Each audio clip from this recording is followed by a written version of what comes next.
Hey guys, Movie Fan here to do, well, my first actual interview that I've done in quite a while. Now, for those of you who don't know, it's basically going to be, anybody's got any questions about me, about why I do what I do, that sort of thing. Well, here's your chance.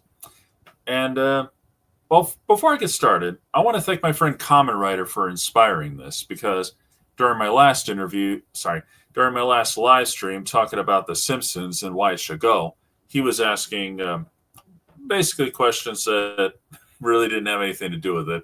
It was all about me. A lot of them were anyway. So I thought, yeah, why not? It might be time to really try to do it for a change because it's been a long time. And, I got quite a few new subscribers now, mostly thanks to that Baywatch video. Again, for all you guys out there, you're welcome. So, yeah. But anyway, things have changed here and there over the 10 years now. Well, it's over 10 years. But, yeah. So I like to I'll just talk a little bit about it. But at the same time, I'm probably going to also throw in some random stuff along the way.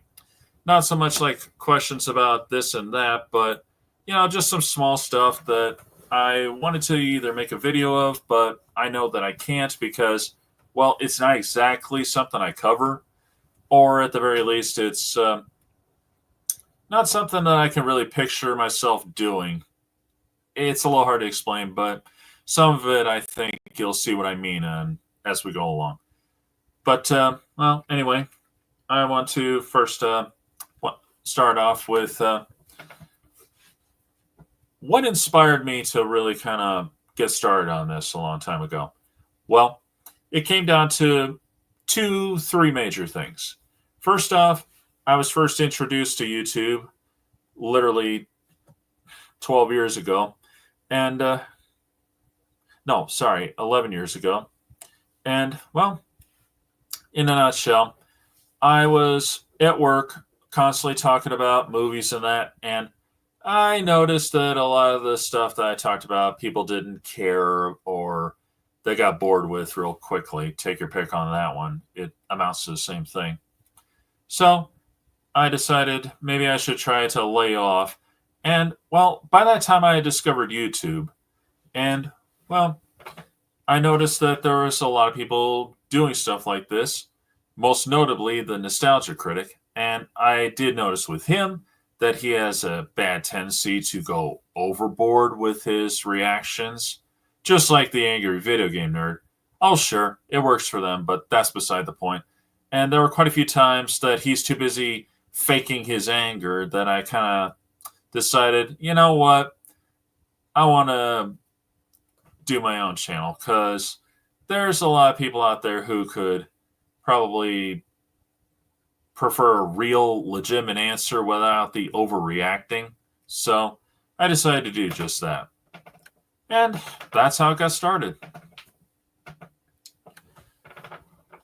Another thing that I'm sure I mentioned this quite a few times before, and there's it's been a while actually that I've never worked off of a script, and that's the truth. I've never have.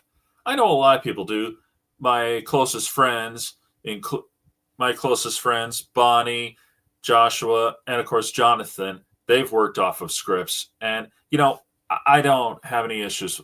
And more power to them. I really do mean that because to be able to know what you want to say and to put it down and to actually do it, that's awesome.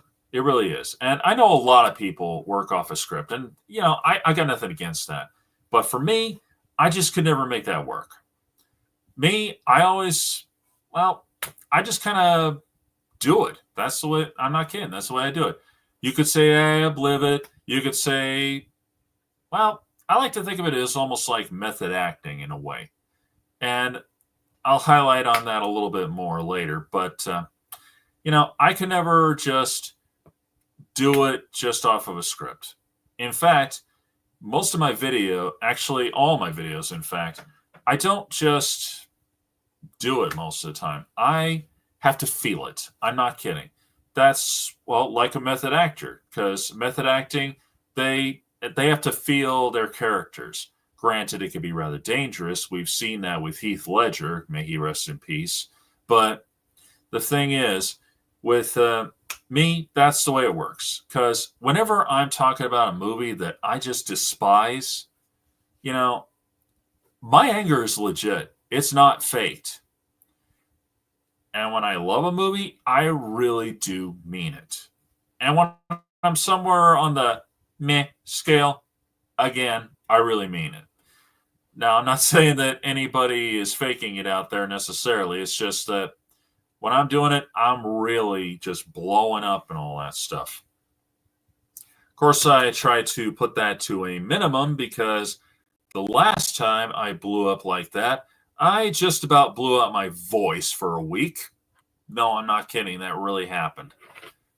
There was one time I talked about the worst movie that I just despise with every fiber of my being.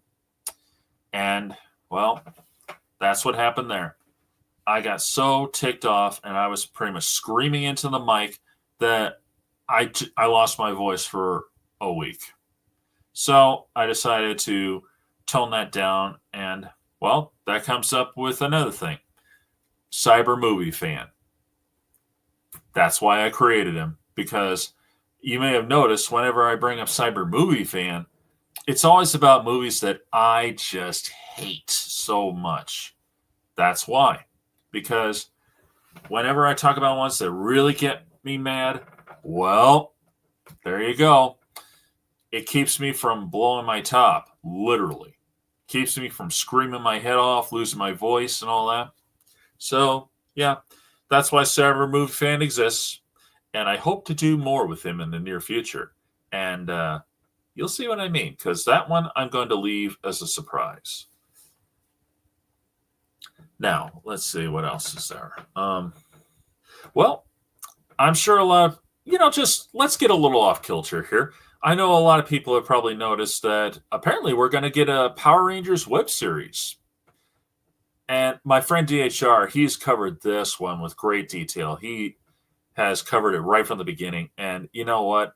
Points to him especially for being on top of it. Because, I don't have the ability to be on top of that sort of thing. I really don't. But, for those guys who are putting that together, I've seen the clips. I've seen the stuff that's out there right now, mostly pictures. And I must say, I am greatly impressed. I'm not kidding. Because to come up with original costumes that are very true to the original. Sorry, let me try that again. To come up with costumes that are different yet very true to the original costumes themselves. That is excellent. That's what we should have had in the 2017 film.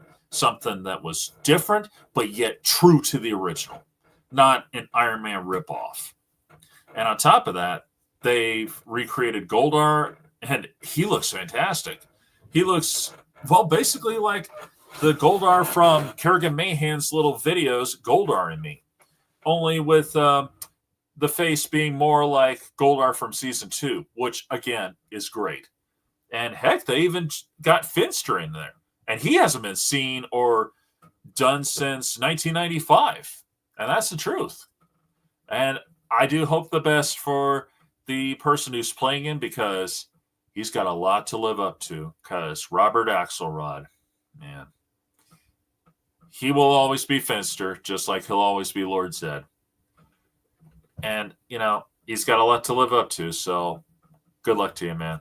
And to all of them who are part of this, good luck to you guys. I really do mean that, because, to be able to do this is pretty awesome.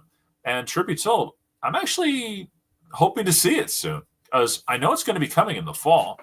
And I'll admit, I'm actually eager to see it. I do hope that it's as awesome as they're making it out to be. And I certainly hope that they're not going to go crazy with it. You know how it is when somebody gets a hold of something. I mean, heck, I know a lot of people want Power Rangers to get more adult-oriented.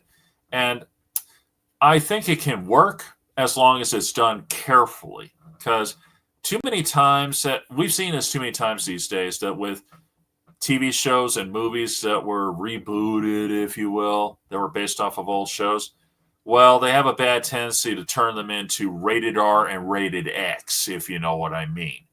Now, I don't think we need to do stuff like that. I think what we need to do is, get away from basically what Saban did back in 1993, because, that was his thing, that was then, and it worked then. It may not necessarily work now. I'm not going to lie. It might not. So maybe it is time for it to grow up a little. But as long as they don't turn it into rated R or rated X, where we get a whole bunch of,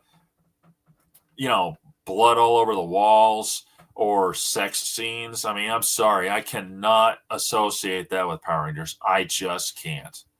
In part because of my nostalgia reasons from my childhood. But at the same time, there are some things you just can't do like that. And that's the truth. You really can't. You got to either ease into it or know your limits, because there are some things you just cannot do. Look at those god awful horror films they keep creating lately out of Disney movies, or characters. I'm sorry, like Winnie the Pooh. Really, Winnie the Pooh, Blood and Honey. I mean, seriously, that is disgusting, and everybody has bashed it every which way, and yet they're still going forward with this. So yeah, that's my point. You got to know when to draw the line, and that's the truth. Now, that's enough of being off the beaten path for a little bit. But, I'm surprised that nobody's really chimed in yet, because I would have thought that there'd be a lot right now. Well, I don't know. Maybe this live stream's going to be a bit of a dud. So, I don't know. But I'll just keep going for a little bit and see where we go from here. But, let's see. What else is there? Well...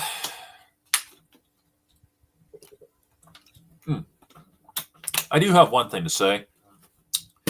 Right now, the last Video Game Wednesday you saw, Airwolf, that's the last one for the year, because September is literally around the corner, and September is time to get back to the reviews. And I got 2 classics coming up. One of them is a piece of trash. It really is. In fact, that's going to be my first one for the fall season, I know. But in October, we're going to get a real classic coming up here. And I'm sure you're going to love it, because it is legendary. Now, I'm not going to tell you what it is, but I'm sure you'll know when you see it, because, like I said, I love to cover those legendary classics. And this film's actually going to be 100 years old this year. So that's going to make it even better. Come to think of it, that piece of trash that's coming up in a couple of days is 100 years old too. But the difference is, I just want to call it out for what it is. It's just trash. Hey, and Tony, good to see you. Oh, wait a minute. There it is. Sorry, I'm a little rusty here. Well, let's see. I'm not going to say exactly what those 2 are, because, again, the first one's going to be in a few days, but it'll be interesting. But I will tell you this, Cyber Movie Fan is going to be heading this one, and I think you know very well why. Well, why not? Let's see what we can do about that.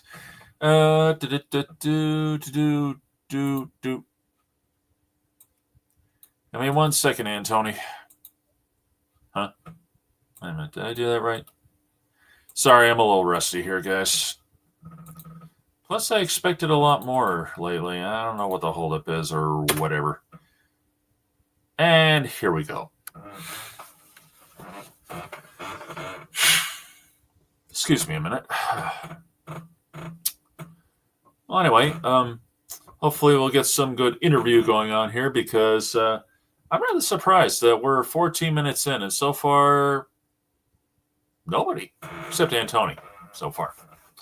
Well, we'll get there soon enough, I suppose, but we'll see where this goes. But anyway, let's see. Can't think of anything off the top of my head. I mean, I'm tempted to get off key again, but not really feeling it right now because, well, I don't know. I mean, would anyone be? Oh, there he is. Hey, Antony. Hey, movie fan, how you been? Been all right. Yep. Mm, Just eager for this little self interview here. So, totally cool. So anyway, so anyway, it's a pleasure to be reunited with you once again totally. after what feels like probably several months. I'm pretty sure it was. Oh yeah. So, yeah. So, in terms of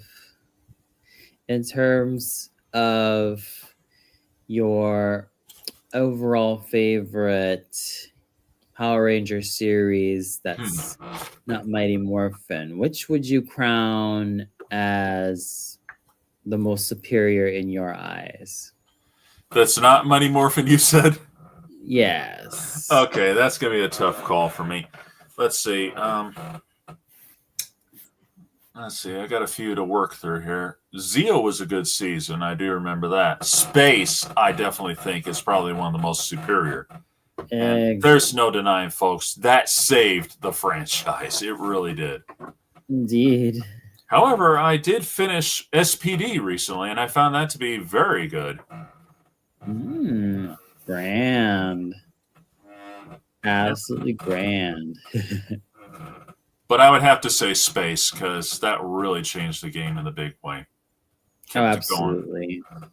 Absolutely. Power Rangers in Space was definitely not only the game changer, but also the direction fixer.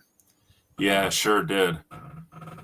Mm-hmm. I mean, I have yet to really try to rewatch Turbo again, but I strongly hesitate because I have not forgotten how bad that was. But it has been said, and I'm sure it's been proven, that, well, once they changed the cast and the writing at the same time, things got better. Because I know the new cast helped a little, but at the same time, it was definitely the new writing.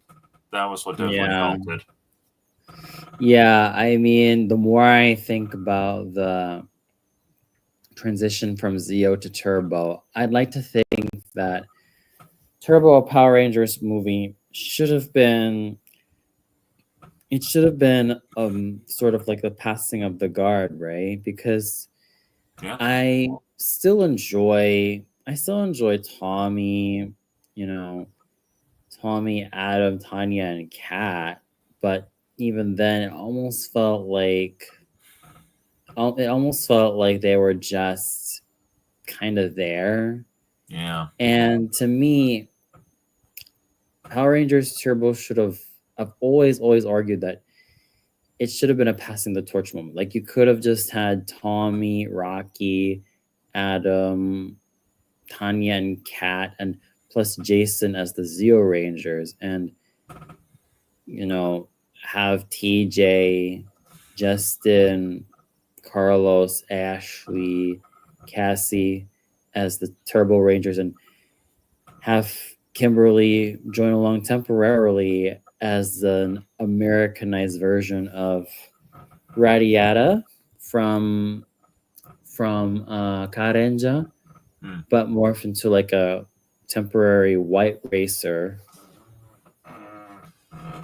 Yeah, that could have worked. I mean, who knows? But unfortunately, that's not the way they decided to do it. Yeah, it's just, I mean, that's why I kind of found the whole transition from Zeo to Turbo to be absolutely questionable. It's like the writers just totally forgot. That is putting it mildly, man. Yeah, unfortunately, and Rocky's whole send off was just yeah, it disgusts me. That was bad. Of course, we know now why that happened. Contract dispute. Oh boy. I mean, I feel terrible for Steve Cardenas. I mean, he's he's a cool dude for sure. I mean, I feel really sad for Master Cardenas because if that's how Rocky's gonna be remembered, then I'd be ashamed. I know, but fortunately, we all seem to overlook that because, I met him twice. And, you know, at one Comic Con and at my local comic book store, I had to get his autograph twice. I just had to. But anyway, but I don't think anybody remembers that, or I should say, wants to remember that. They just overlook it. And can you blame anybody for doing it? Because that was terrible what Mm, they did. yeah, I mean, having Rocky go out on an injury, like seriously, that's a disservice to his character. That was just a major disservice. Yeah, especially considering he wasn't the type to do something that reckless. I mean, I know Rocky is a lancer, and I know that he is. I know that I know that a lot of people seem to have just remembered him for taking over from Jason, but come on, Rocky was just a lot more than that. Yeah, he He was. had his moments in Mighty Morphin. I mean, taking over from a chemistry teacher and then learning a lot from him, that to me really does take a lot of balls to do something. Sure. Yeah, And that's it does. that's a sad reminder of how I think that how I think that someone like Rocky DeSantos, I've always believed that um, I've always believed that he's a very underrated ranger. I Yeah. don't like the reception that he has been receiving because it's an unfair reception, you know? Yeah, it Like why is. on earth should he only be remembered for just taking over Jason? I don't know. That's always been a mystery to me. I mean, because, yeah, like you said, he was a lot more than that. He was a voracious fighter, a good friend. He was always there when you needed him. So, Yeah, I mean, he's also a fun character, the big yeah. eater. Yeah. I could see. I mean, I know that people remember him for being not a great Red Ranger, but Well, well, here's a fun thing. And I've always asked myself in one video, what if Tommy kind of took over not as the White Ranger, but took over from Jason as like the Red Ranger, and then have his brother come over as have his brother David Trueheart come over as the new White Ranger, and get this, Rocky takes over as the Green Ranger, and then yeah, Adam Black Ranger, and Billy still remains the Blue Ranger, Aisha Yellow Ranger, hmm and Kimberly Pink Ranger. that's a thought. I mean, who knows? Yeah, because I think that sometimes I like to think that I think maybe the whole Tommy as the White Ranger was probably a wait until he earns his stripes in Zeo, which he did earn his stripes as a Red Ranger in Zeo. Yeah. I would argue that he could have earned his stripes a little bit earlier, but I can kind of see why, Hmm.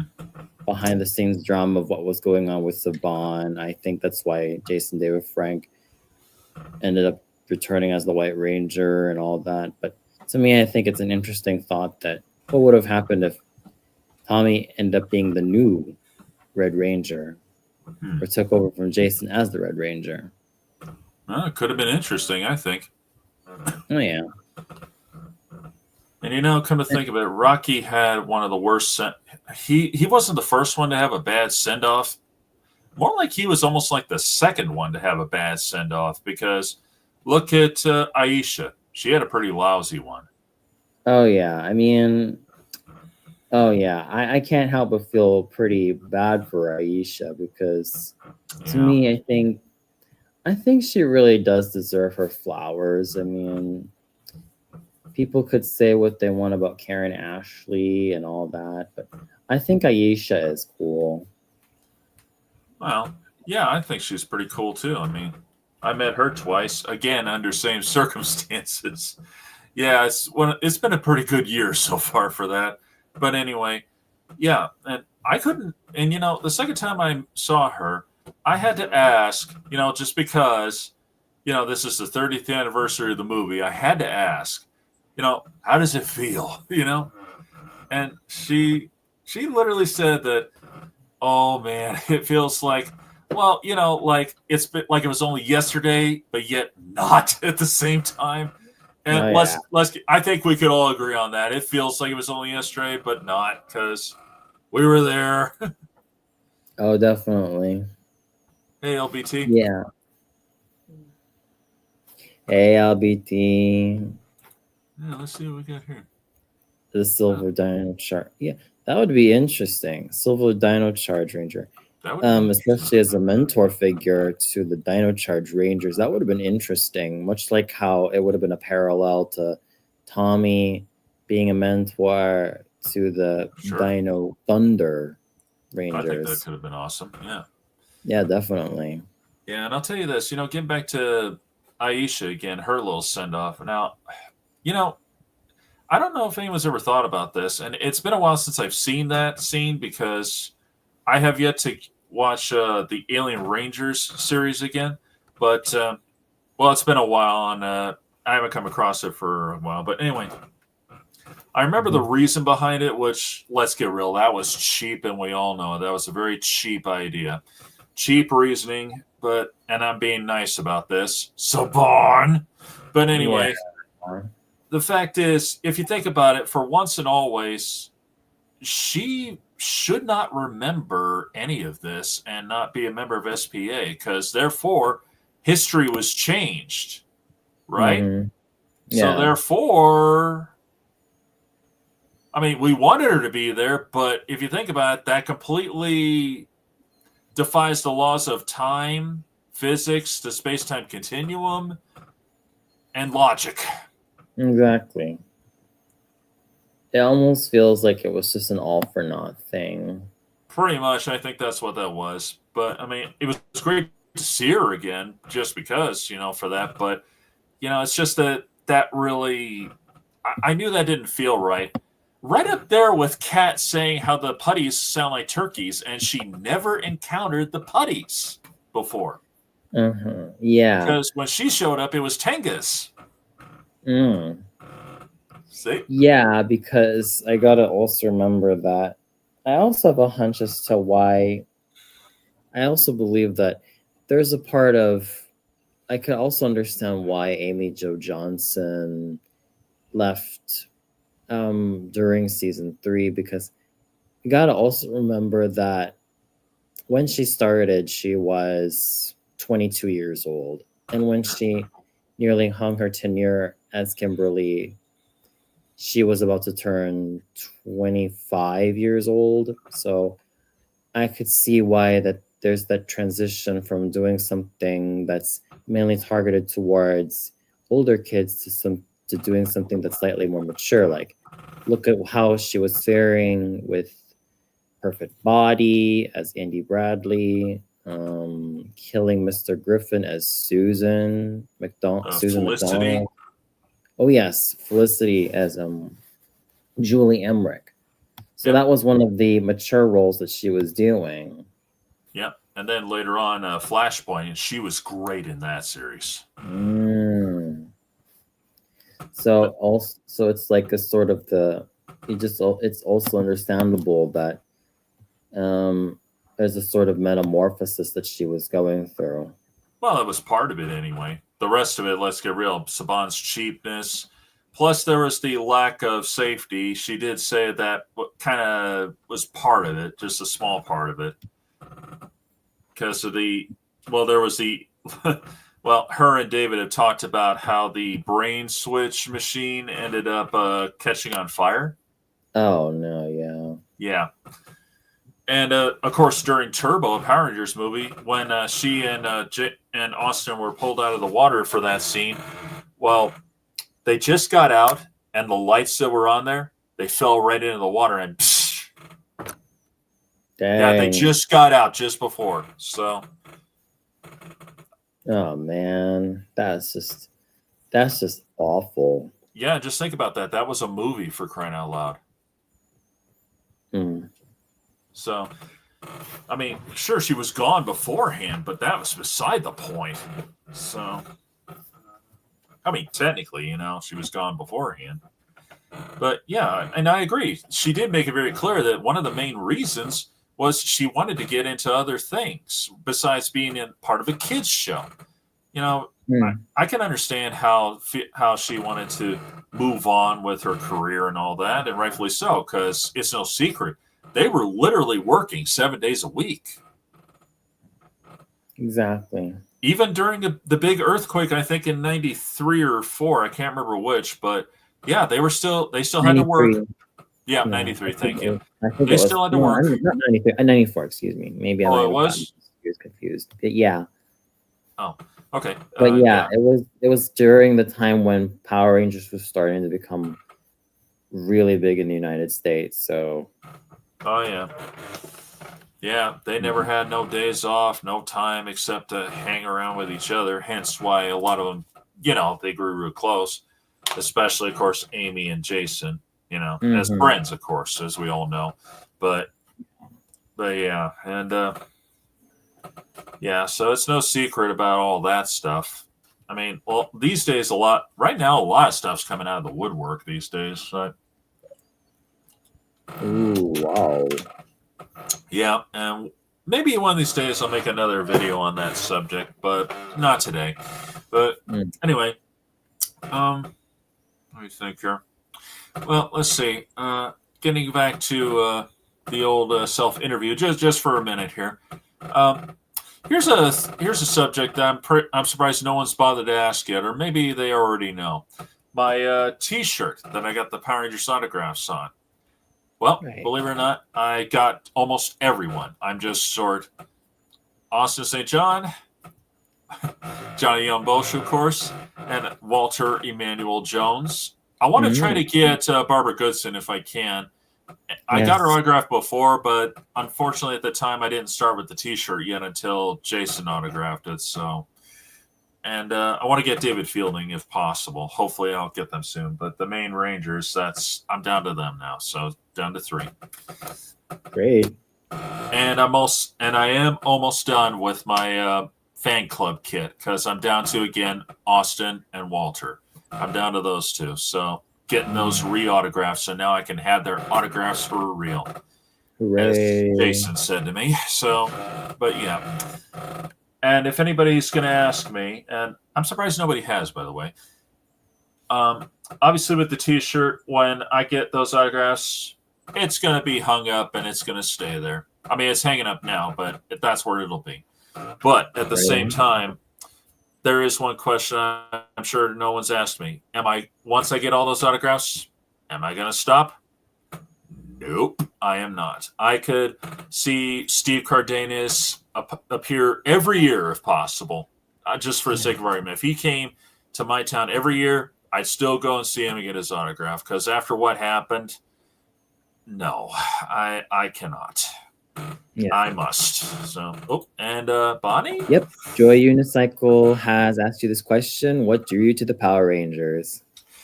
Well, that one, believe it or not, Bonnie, it was kind of I would almost say it was kind of an accident, because in a way, believe it or not, back in '93 or even '92 for that matter, there were no commercials on Fox Kids for it, at least not in my area, or maybe I missed them. I'm not sure. And I just kind of came across it, and I fell in love with it immediately. I fell in love with the martial arts action, of course, the dinosaurs, especially the costumes. And then, of course, when Jason David Frank made the scene, that really went through the roof there, because who could forget the mighty Dragon Zord? No one can forget that. No. Hey, Nicholas, good to see you. You had fun, huh? I'm glad to hear that. Hey. Yeah, those are always fun to go to. I presume you went to a Comic-Con recently or something, eh? But, and I'll tell you this, folks, if you ever get the chance to go to a Comic-Con, by all means do. I mean, if it's too expensive for you, I get it. I mean, you'd want to pick your times to go. But I say, I mostly go for the autographs.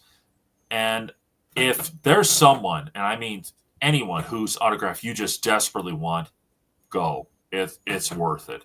Because you're probably never going to see him again. That's the truth. I found that out the hard way once and almost missed out big time. I've talked about this before, but I'll say it again anyway. With Robert Axelrod, I missed out once. He came to my town and for an anime convention, and I missed out. Granted, it was 5 years later when sadly he passed away, but that's beside the point. And as for Jason, well, I almost missed him, but fortunately my sister sent me a text telling me he's coming to the comic book store. Didn't you know? Because I didn't know anything about that. I didn't even know that my local comic book store did stuff like that, believe it or not. So, and of course, since it was Jason and Frank, I had to go. And, well, a couple months later, we know what happened after I saw him. So, the fact is, anything could happen at any time. Granted, nobody saw that coming. I mean, I went because I figured he would never come back, because why would he come here again? But I never figured on this. Nobody did. Oh, I'm sorry to hear that, man. Yeah, it was a great frustration as to what happened to JDF, because it really does show you right there that he really was that one influential Power Rangers actor who really stuck with the franchise for better or for worse. He did for quite a long time. I mean, I guess you could say that he was quite the amazing trooper. No one else could. He was. No one else could really hold that type of amazing candle as well as he did. That's for sure. And he was the one who pretty much started them going to the Comic-Cons in the first place. I mean, he started going, and he convinced David Yost to go with him, and that's how that kicked off. And well, I don't know if he necessarily got the other, talked the others into doing it, minus Austin, because we know that story, unfortunately, and I'm going to leave it at that. But for Amy, I've always just. I don't know for sure, but I've always suspected that it took a while, but I'm pretty sure he, kept going, come on, Amy, come on. You should go to these things. Come on. I know you have a great time, because for a while, she had a pretty darn good career, I think. So, I mean, sure, she has some ups and downs, but let's get real, folks. Hollywood is a pile of crap, and we all know it. And she said herself, they weren't taking her serious as an actress, and she even recently admitted that she started to drink like a fish, suffer from alcoholism. Oh, man. Part of it was due to a role that she did. I think she said she was going to play Janis Joplin, a famous singer, in a play, and unfortunately she got fired from that one. I could be wrong about that one, folks, so don't quote me on that. I could be wrong. Because I've heard the story of Janis Joplin. Boy, she really hit rock bottom in the worst way. But anyway, she started drinking heavily, but she got herself out of it. I don't know. She probably went to AA or something. I don't know. But she got herself out of it. So good for her. Yeah. But, even bless her. Yeah. Oh, really? That's awesome. Wow. Awesome, Nick. Yeah, I know. I met a few voice actors and actresses. Yeah. Yep. It's true. And just thinking about that, there's one person that sadly everybody, even myself, I'm guilty of this, has overlooked in the franchise. Robert Manahan, the second voice to Zordon. Bob Manahan. I don't know why we always seem to overlook him. Everybody focuses on David Fielding, but because, well, for starters, he literally was the face of Zordon and the original voice. But I wonder why hardly anybody talks about him. Even I'm guilty of this. I think So, because with Bob Manahan, he also passed away quite early back in 2002. So well, yeah, that probably has something to do it. the Rock health on, man. issues that he acquired really was contributory to what was going on. Ugh. Thanks for reminding me of that one. Ugh. What? I can't believe it. Yeah, and I've seen it. It's more kitty if ever I've seen. Picture Barney, but way more kitty. I'm Yeah. not kidding. Oh, speaking of Barney, did you also grow up with Barney and Friends and Barney and the Backyard Gang? I've seen. I've grew up with the original Barney and Friends because that was the same time. I mean, don't forget, dinosaurs were all the rage back then. Hence Jurassic Park, and of course Power Rangers and all that. Hmm. Oh, certainly, Oh, it's always a pleasure. always, Bonnie, always. Wow. In the words of Friends, I'll be there for you. Yeah, So, man. yeah. Yeah, because I also grew up with Barney and the Backyard Gang, and here's something that I'll give you. Here's something I would also like to state because, interestingly enough, One sec, Bonnie. in the original three Barney and the Backyard Gang tapes, there was another black kid by the name of Jason, played by Salim Grant. Now, interestingly enough, Salim Grant was the he was actually the overall eldest cast member, being roughly 10 years old when he started. And then his he appeared in A Day at the Beach, The Backyard Show, and Three Wishes. Oh, really?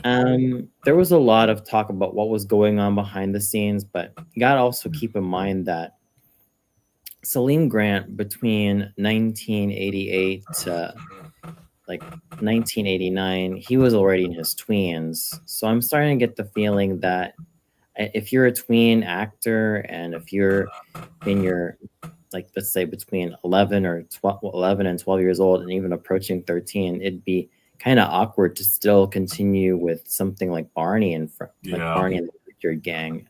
I could, and after that, Salim Grant was on Ghost Dad with Bill Cosby. He also had some roles on Salute Your Shorts and Thea. So it's kind of easy to see why he ended up not continuing on as Jason from Barney and the Backyard Gang, and was therefore, replaced with Ricky Carter as Derek, because you could already tell that with Salim Grant, if he had continued on in 1990, he would have already been 13 years old, and that would have been a pretty awkward transition.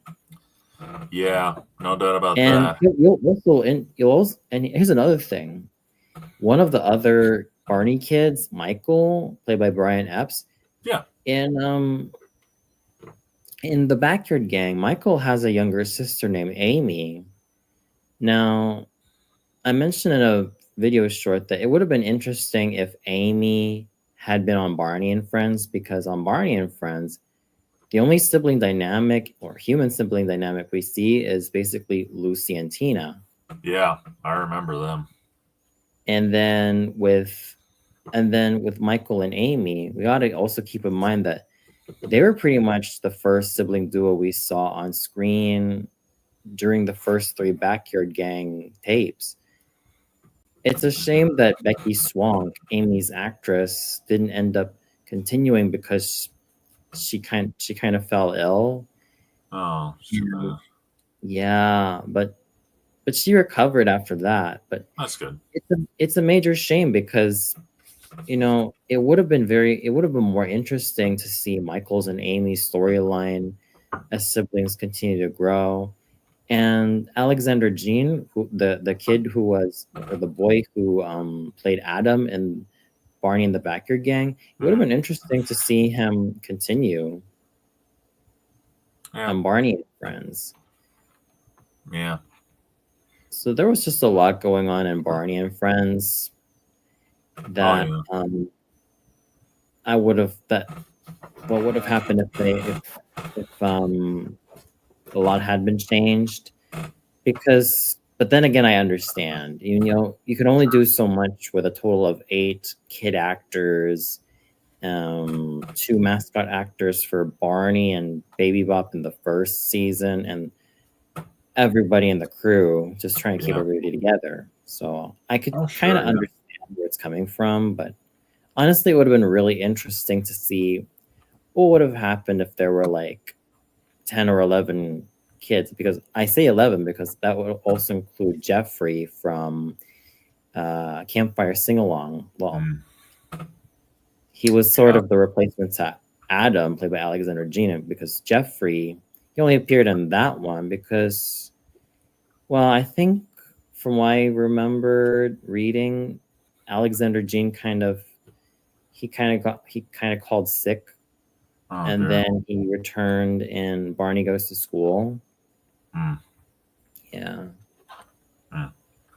And I know that looking back at Barney and Friends, well, at least the seasons I grew up with, from Barney and the Backyard Gang to Barney and Friends season 3, I think the last time I dealt with Barney was Sing and Dance with Barney, and that was pretty much it. Yeah. I know the feeling. Well, we all have to get away from that sooner or later. That's a fact. But Bonnie, in answer to your question, do we have to apologize for Magic and the school bus rides again? I can answer that in 2 words. Hell no, we don't need to apologize for that piece of trash. That was disgraceful in so many ways. That was the worst animation I've seen in my life. And plus, we've all called that out as to how horrible that is. So no, we don't need to apologize for it. Oh, by the way, don't even get me started with Barney's World, because to me, I feel like with Barney's World, it sort of missed the point about what made the original Barney the dinosaur charming. Gotta keep in mind that this was conceptualized by Cheryl Leach, because Cheryl Leach, with her experience in early childhood education, she actually created Barney the dinosaur for her 2-year-old son, Patrick Leach. Huh. That's pretty That was good. back in the late 80s. So I could understand why, why there was that soft spot I had for the installments ranging from Barney and the Backyard Gang to Barney and Friends season 1, season 2, season 3, and even season 4. Yeah. And a bit of season 5 and 6, because Cheryl Leach was involved. Yeah, it's usually a story. And yeah, we all wish he could have. Absolutely. I do. I really wish he could have gotten the help he needed, because it's unfair that happened. It's totally unfair. Yeah, and like so many others, I still blame Tammy for this.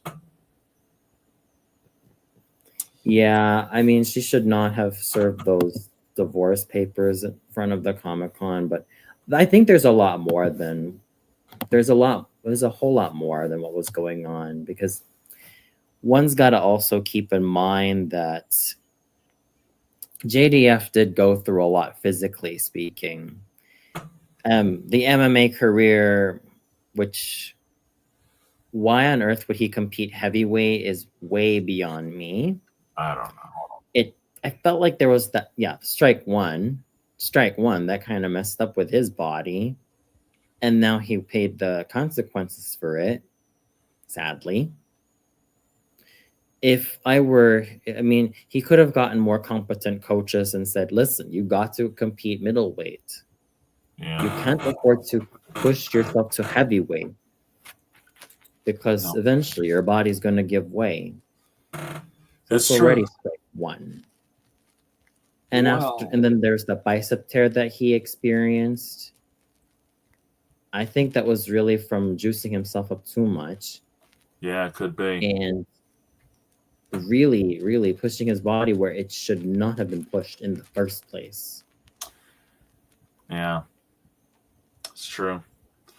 In answer to your question there, truth be told, I don't think that'll be necessary because, well, we already covered a best and worst Schoolhouse Rock video, and pretty much a good part of it does cover some of the characters. So I don't think that'll be necessary.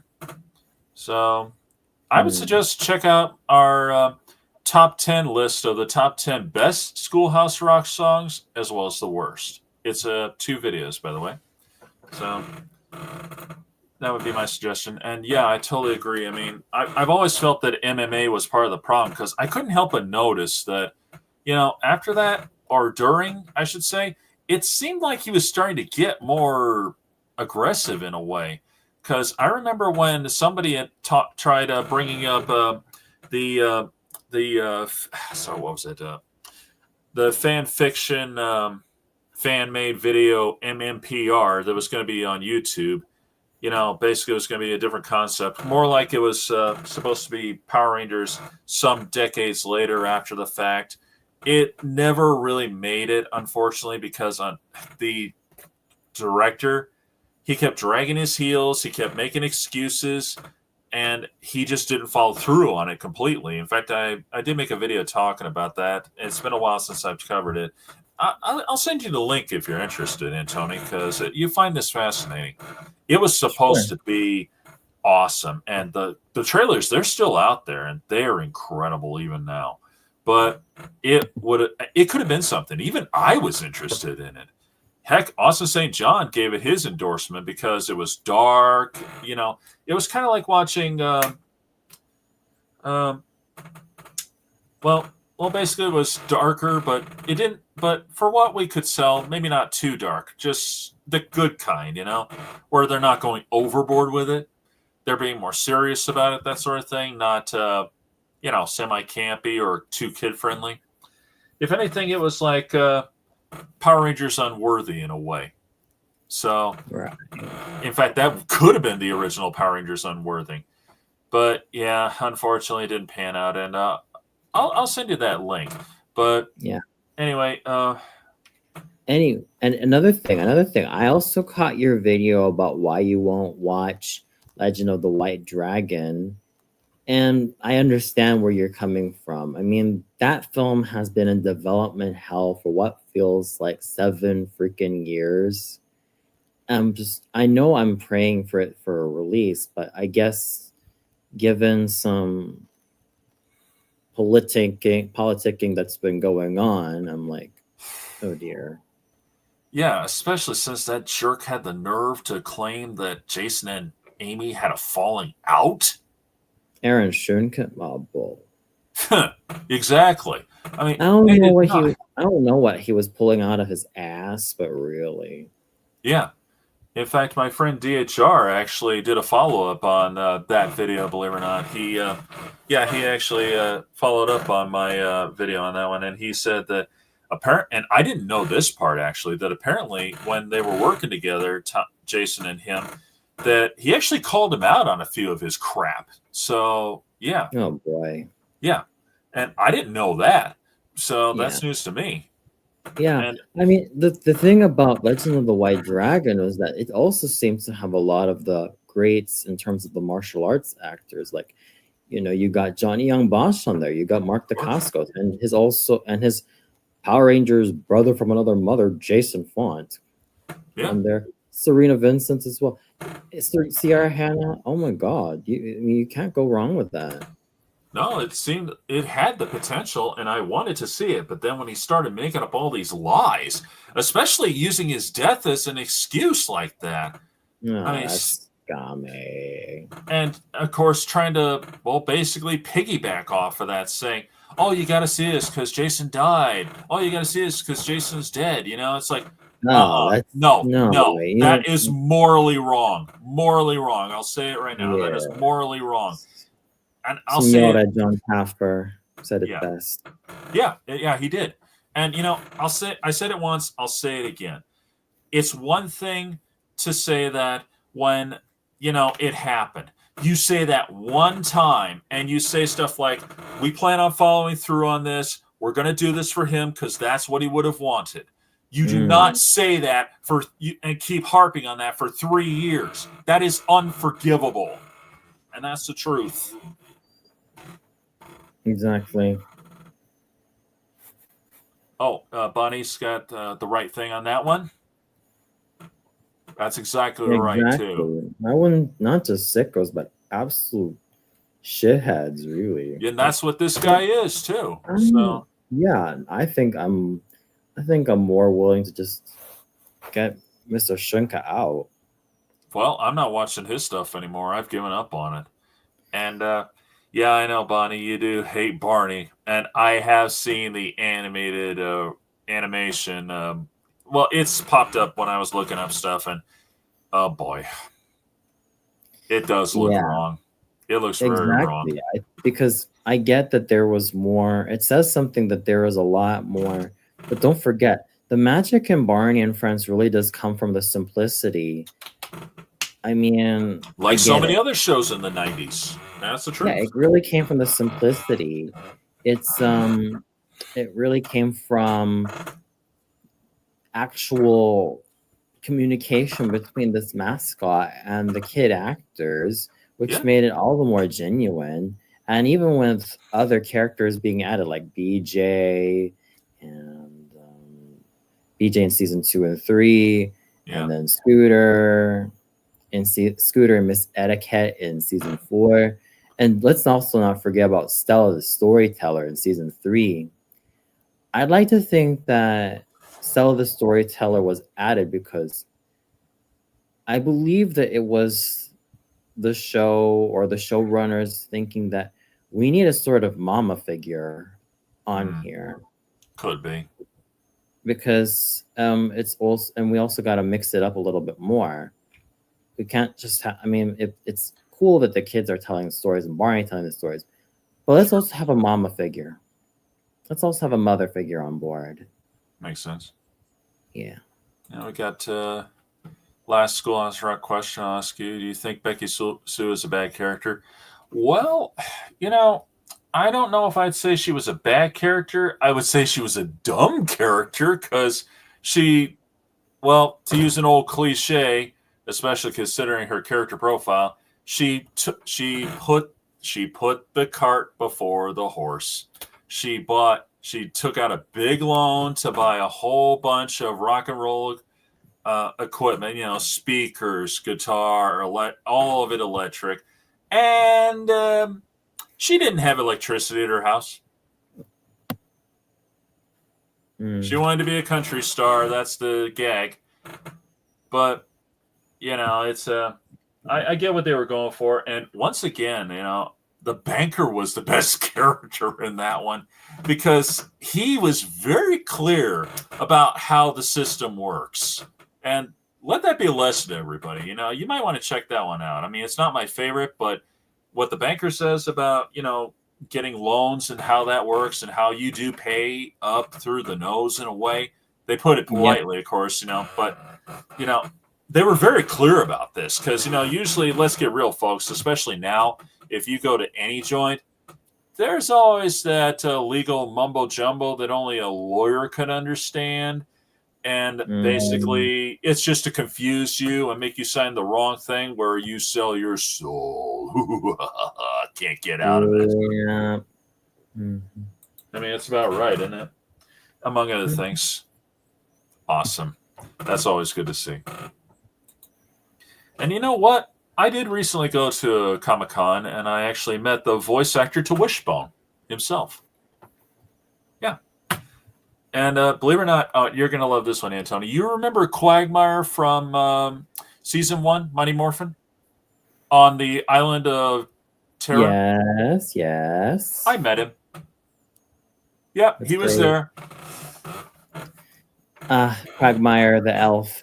Yep. And believe it or not, magical elf. He's such an underrated side character. He is. And believe it or not, he actually played one of the Ewoks in the original Star Wars trilogy. People talk about how awesome Bulk and Skull are, and I'm still a ride and die Bulk and Skull dude myself. But we barely bring up Quagmire. I know. Nobody do so. I know. It's a shame, really. And Yeah, it I is. think every time I rewatch all three seasons of Mighty Morphin, I'm always convinced that Tommy and Kimberly really, really should have been Endgame. And quite frankly, you know who I would have loved for Kat to end up with? Hmm. Jason. Yeah, Take a because, wild guess why. yep. I know it. I know what you're thinking. Because Jason and Kat look absolutely gorgeous together. I'll admit that. I mean, Austin St. John and Catherine Sutherland in their youthful primes look absolutely lovely together. It makes sense Sure. because I'd like to think that with Jason How can you and not? Kat, you get this wonderful combination of a strong, valiant dude with grand leadership qualities and Yeah. this classy, elegant, ladylike, and noble um, flower of a dame and cat, making it as a couple. Well, I can picture that, especially considering how, like I said before, correction, how we all said before, with Tommy and Kat, there's no chemistry. There's nothing.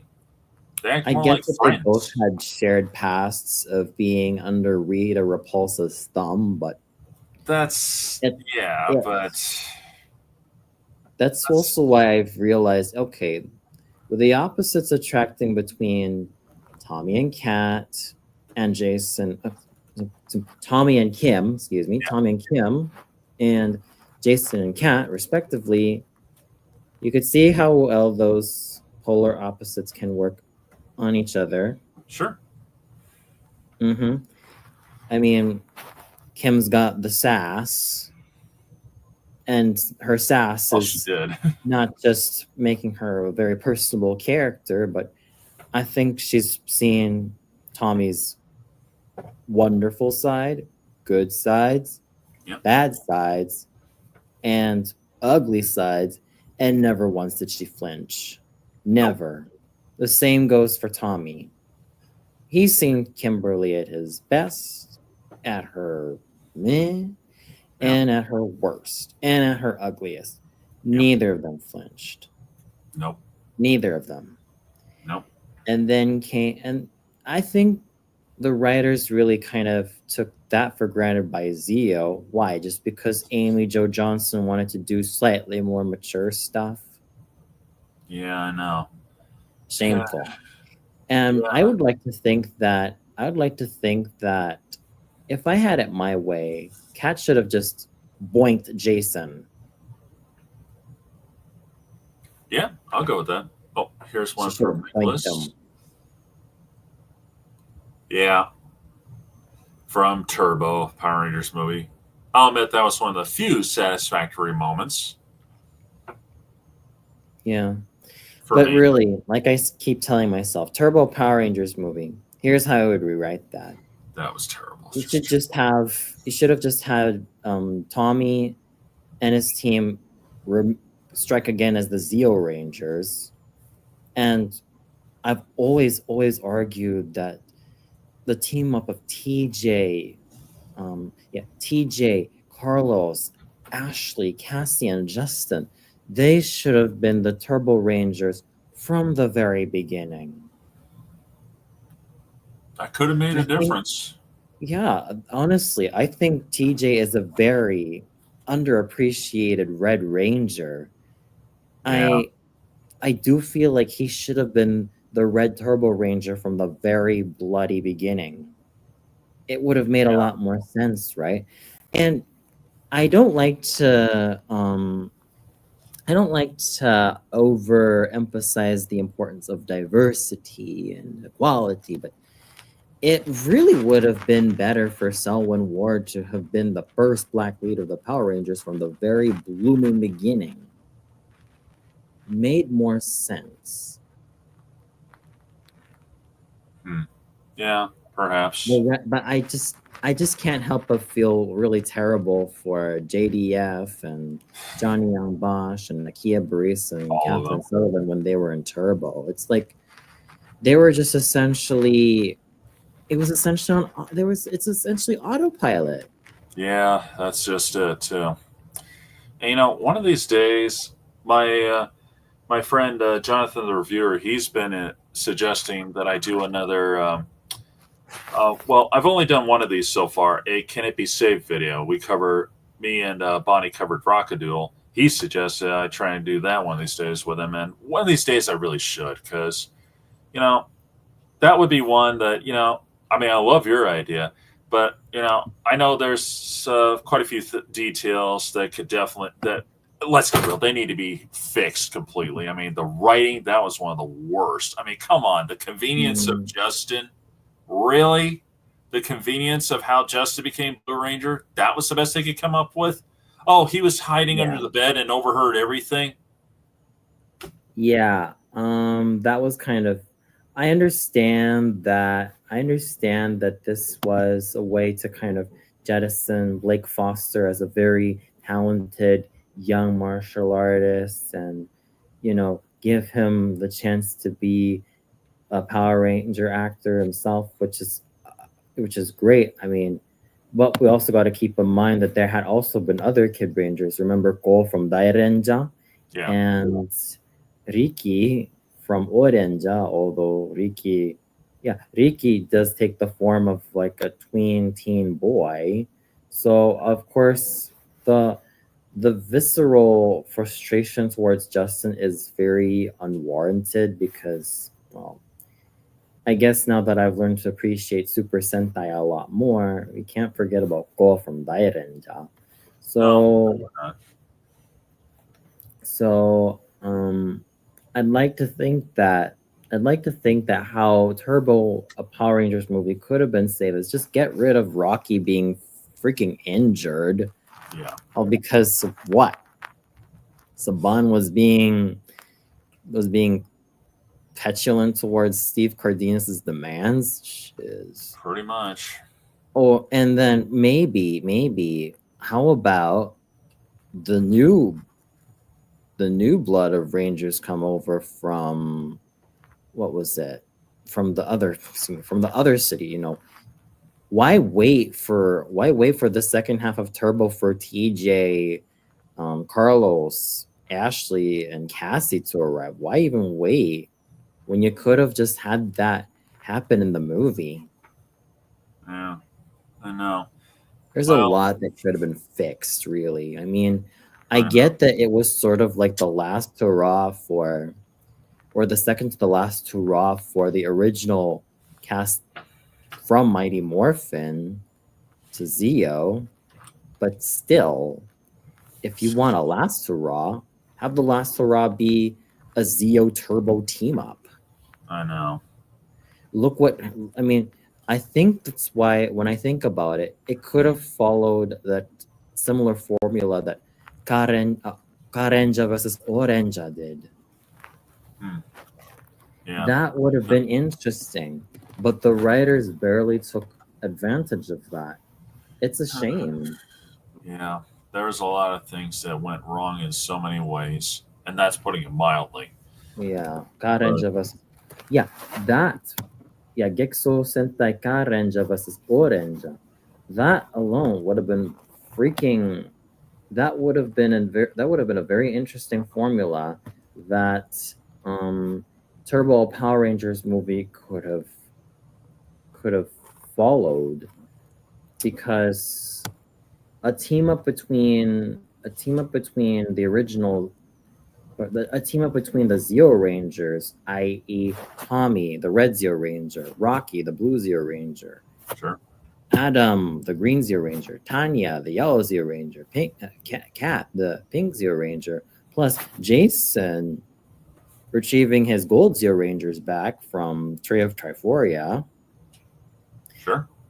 And then for Turbo, TJ, Red Ranger, Justin, Blue Ranger, Sure. Carlos, Green Ranger, Ashley, Yellow Ranger, Cassie, Pink Ranger, and get this, Kimberly as the Americanized version of the white racer, or Radieta's ranger girl, sailor scout get up. That would have been interesting. It's a shame that the writers did not take advantage of that. It is such a shame. Like, Yeah. we could have seen, or if you still insist on keeping Tommy, Justin, Adam, Tanya, and Kat along, you could have probably just had Jason retrieve his Gold Ranger powers back, and Kimberly retrieve a totally new Ranger power, which is only temporary within the movie, and that'd be it. Yeah. Problem freaking solved. And you know what would have been cooler? Add in add in the extra Rangers of, well, Phantom Ranger and Blue Definitely. Sentinel. Oh yeah. 7. Well, you could say that would have made, yeah. So I get that traditionally it would have been, 6 Zeo Rangers and 6 Turbo Rangers, and then plus the 2 extra Rangers. Yeah. Let's put them together and you get a 7-7 team, 7-7 team up, and that would be even more epic. Yeah, it sure would have. And you know what, folks? I never did get a chance to tell you guys about how it went for me at the Comic-Con, because, going there was pretty awesome to actually meet the voice actor of Wishbone and to meet Quagmire and his wife, by the way. She, too, is a famous actress. She's been in a lot of pictures. But I didn't show you too many of the stuff that I actually got there, because that's one of the best things is getting some of this stuff. I know I got one of them right here, and I know you guys have seen it because I had to show it. Excuse me a minute. I got the original Saba. Oh wow! Yeah, yep. And I couldn't help but test it. It still works. Mm-hmm. Yep. But I also acquired a few other new things. Let me see if I can dig them out for a minute here. Give me a sec.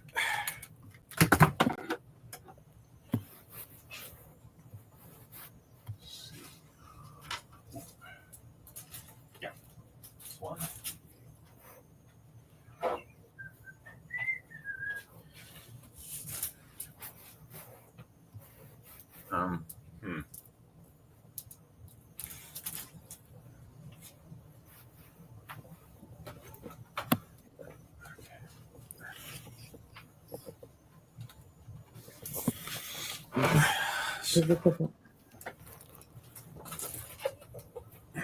Give me 1 sec here.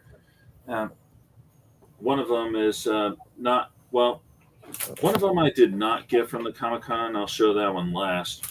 I just acquired it online. I just had to have it. You'll see why. But anyway, when I was there, I acquired 2 little Batman Beyonds here.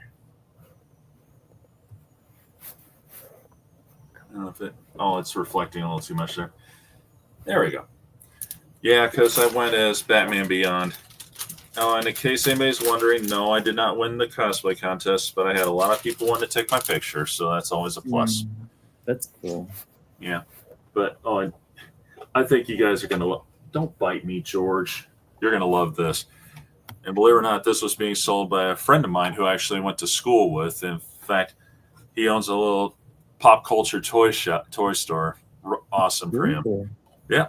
And Great. I go there whenever I can to get some stuff. Whenever there's Power Rangers, I want it, and he knows it. So one of these days, I'm going to get that Green Ranger Morpher. One of these days. He's bound to have it. But anyway, he had this.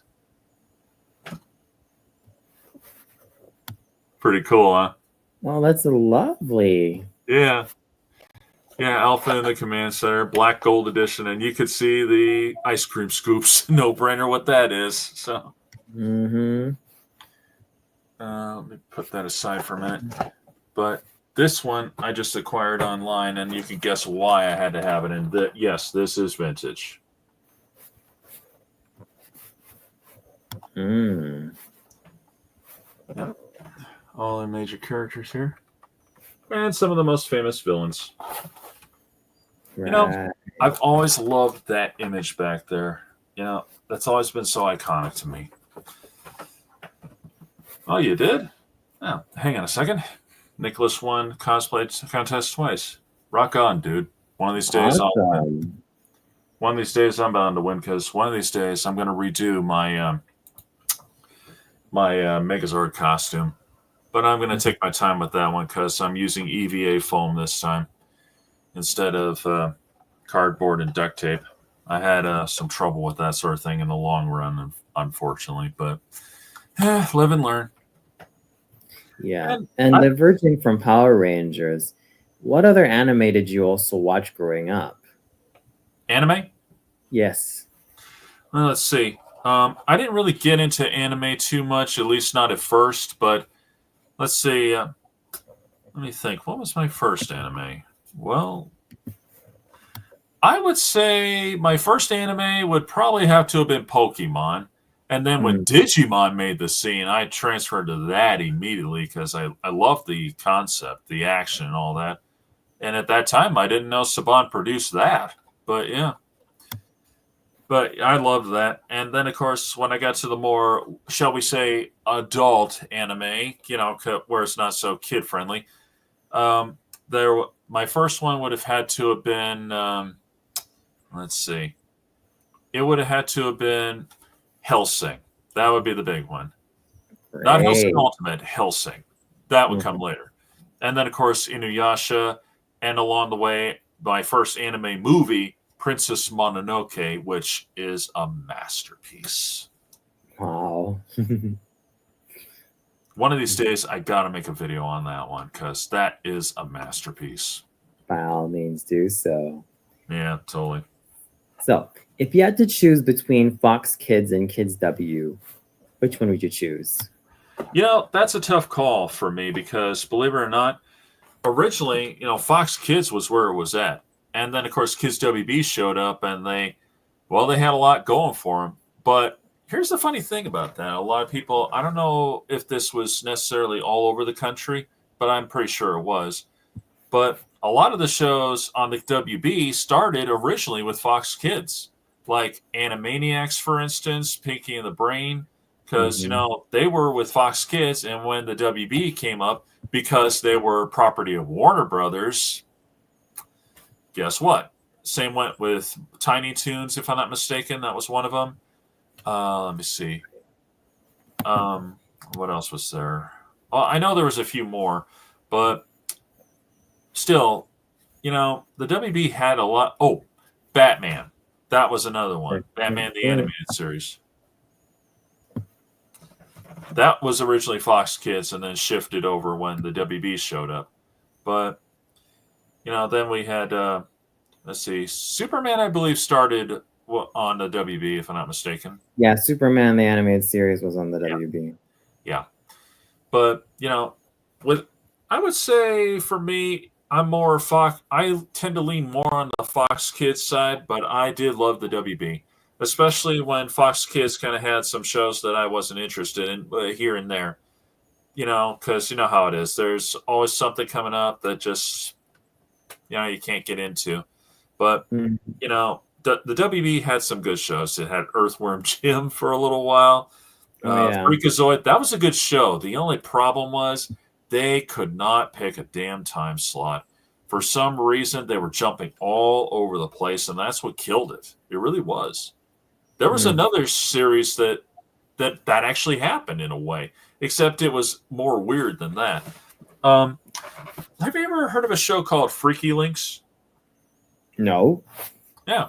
Okay. I didn't think so. Most people probably wouldn't these days because, well, it was supposed to be based off of, the idea was based off of the Blair Witch Project, the movie, the first one, I mean. But the gag is, you know, you got these guys who do a web series, talk about, you know, the paranormal, and, well, in a nutshell, they run into things all the time. And believe it or not, one of the characters actually played the Blue Alien Ranger. Oh, Yeah, the one played by Kareem Prince. if I'm not Wow. mistaken. Yeah, but yeah, Interesting. yeah, and he was pretty cool in that show too, by the way. But yeah, the thing is, well, the series, it was good. I liked the concept because you had like what you might call, well, how do I put this? It was like a regular TV show, but then they would just all of a sudden you'd be seeing from the eyes of the camera, kind of like in the Blair Witch Project. It would go back and forth on that, and it was a good concept. Unfortunately, this happened, and I cannot explain this, and I'm not making this up, folks. It would go like this. It was on for a while, and it was on Fox, by the way. It was Oh on for a my. while, and then you wouldn't see it again for months. Then it would be back with new episodes for a few months. Then it would be gone again. Whoa. Then back again. Then gone again. Then back again. Then gone again. That's why it tanked. My That's no way to gosh. run a show. Exactly. I mean, you got to keep going until summer or something. You can't just go back and forth like this. That's Exactly. what happened. Anyway, it was really nice talking to you, but I have to go to bed. I It was understand that. absolutely, absolutely great talking to you. So see Yeah, you it's great seeing then. you, Tony. See you. And thanks for coming. Always a pleasure. It was good to see him again. It's been a while. And I agree. Princess Mononoke, it is amazing. And yes, totally agree. It was a great movie. Like I said, it is a masterpiece, and I really need to cover that one of these days. I really do. And I know there's probably some other stuff I need to do here and there, and for anybody who's ever pitched some great ideas to me, Professor Dreamer especially, I got to tell you, I mean, I haven't forgotten. It's just that I have to get into it in order to do it. I have to just feel it. I can't just do it willy nilly. It really doesn't work like that for me. That's true too. Spirited Away is a good film. I always liked it too. But I think Princess Mononoke rates a little higher. Oh, sure, Nicholas. I'm glad you were able to chime in on this. It's always good to have more input. Yeah, it is. Like I said, I still think that Princess Mononoke, that's the top one. But that's just me talking, though, so it's all good. But anyway, well, I do. Well, I don't know if there's anything more I can say. I mean, I got some great things coming up. Bonnie, I'm going to let you guys in a little secret, not too much though, but Bonnie and I are working on a very impressive video right now, which I think you're going to enjoy later.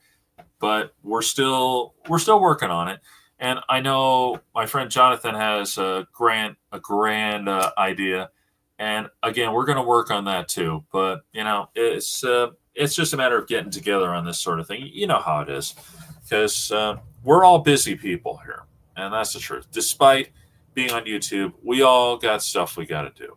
I mean, heck, I got a life outside of the web page, so to speak, because of, well, certain things I can't talk about, and I won't. But what? Hang on a minute. Yeah, I'll have to check that out one of these days. And Bonnie, I know you know what I'm talking about.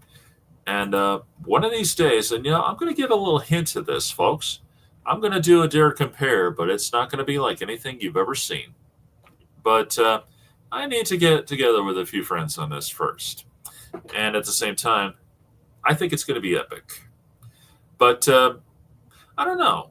Oh, good night, Nicholas. I'm glad you were able to make it.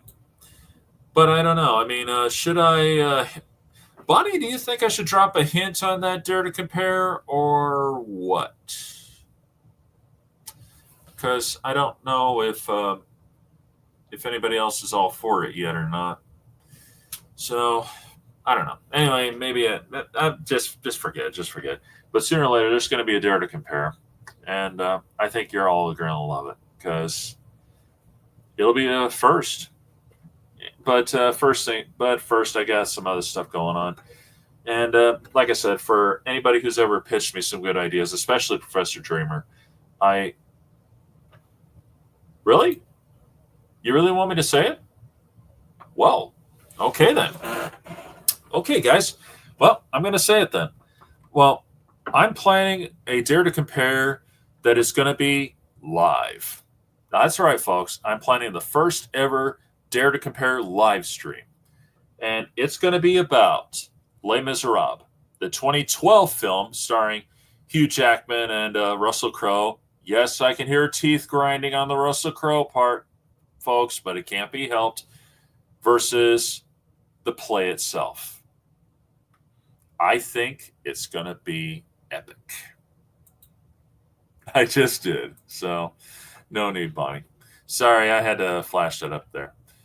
But, oh, man, I couldn't contain that too much longer. But I want to get together with a few more friends first. I know Bonnie's on board. I just hope I can get a few more on board with it. I'm not going to name names right now because I wouldn't feel right about that just yet. But, yeah. Really? That's good to know. It sure is. And I know what we're working on is definitely going to be awesome. And I got a feeling that that's going to make quite an impression on people. And I know you know what I'm talking about, Bonnie. So, yeah. But, yeah, I hope I was able to answer a lot of, well, at least a few questions anyway. I know we didn't do too much of a Q&A because I didn't get as much as I thought I would. But, oh well, that's the way it goes. Maybe it just wasn't meant to be. But, yeah, you know, Bonnie, you're the first one to ever ask me that as to what drew me to Power Rangers. Well, that's what it was. It was kind of an accident. Kind of one of those things that you just came across and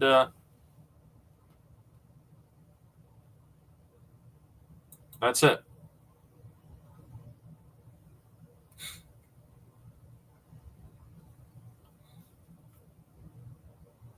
I know. I know. You know, just for the heck of it, I'll just say, what do you talk? What do you talk? What do you talk, Bonnie? For those who don't know the reference, you'll find out. So, but yeah. You know, Georgie hasn't made an appearance lately. I mean, he's been on my lap, but unfortunately, he's being a little camera shy today. So it's all good. But you know how cats are. They got their own mind. They go wherever they please. Georgie, I know you're over there somewhere, cat. Oh, well. But, yeah. Well, I think that pretty much sums it up, folks. So, I'm glad that at least a few people were able to show up. And, you know, I'm especially glad that Antonio was there for this. And especially Jonathan and especially you, Bonnie and Nicholas. Thank you all for coming. And thanks for your questions. So, I guess I'll just end it on that note. Oh, and in case you're wondering, we did not have any glitches because I finally fixed that stinking problem. So we'll see what happens later on. And it'll be great, I think. Night, Bonnie. So on that note, I'm going to say thank you all once again. And, well, this is Movie Fan signing off.